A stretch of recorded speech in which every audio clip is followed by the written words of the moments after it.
Hot and humid has been the trend for the last several days, and unfortunately, it's going to continue to be the trend, at least for just a little bit longer.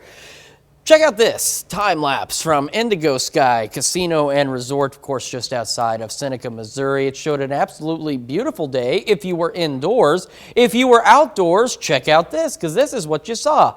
95 is what we made it to yesterday, and 95 is about what we made it to today as well. Pretty toasty. Right now, though, 7th and Range line looking clear, looking nice. Unfortunately, the temperature not looking so nice. It's a little bit better than it has been. 84 is where it's sitting. That southeast breeze not really doing much for us. Feels like 90 still, dew point 72. Temperatures across the region looking like much of the same, as you can see. Southeast Kansas checking in with a couple of cool spots, if you could call it that. Upper 70s, the rest of us lower to mid 80s. Dew point's still sitting up there too. They're still up into the lower to mid 70s for most of the region. And once you tie that into whether or not or how that dew point feels, it's not refreshing, it's not pleasant, it's bad. It's muggy to soupy, and it's going to be that way for at least another day or so. And that's factoring in humidity and everything. Here comes those heat indices, even at 1019, still feeling like the upper 80s to almost 90 across most of the area. So let's get into what we're going to see tomorrow. One more alert day for our friends in southwest Missouri and a portion of southeast Kansas.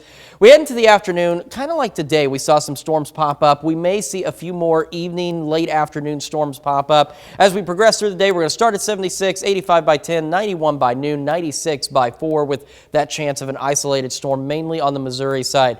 Now, our friends for most of southeast Kansas and northeast Oklahoma, no more heat advisory. You're good. But Cherokee, Crawford, Bourbon counties, and all of southwest Missouri, heat advisory extended until tomorrow night at 7 o'clock. Skywatch storm tracker, nothing in our area. You got to go up to the northeast where they were seeing storms, but as we've lost the daytime heating, those storms have lost their energy and have since died on out. And they're not going to do anything for us anyway. So looking into the future, we're going to start our day pretty mild. Most of us are going to get back up into the mid to even upper 90s on Friday.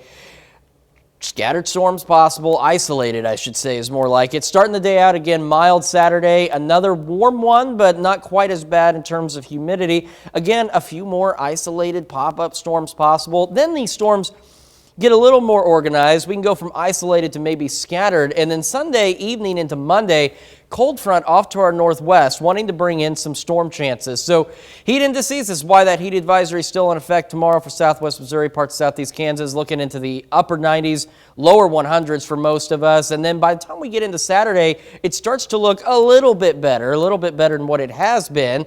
7-day forecast, there's that alert day again for tomorrow. And then we kind of cool off, if you can call it that. If we can see that cold front do anything for us, it's going to bring temperatures down, bring the dew point and humidity down, so that brings the heat index down. Storm chances increase by early next week, and then by the end of next week, we may be back up there again. In the meantime, a little bit of rain to be nice, lower temperatures for sure. Absolutely. Thanks. Tatum Vaughn.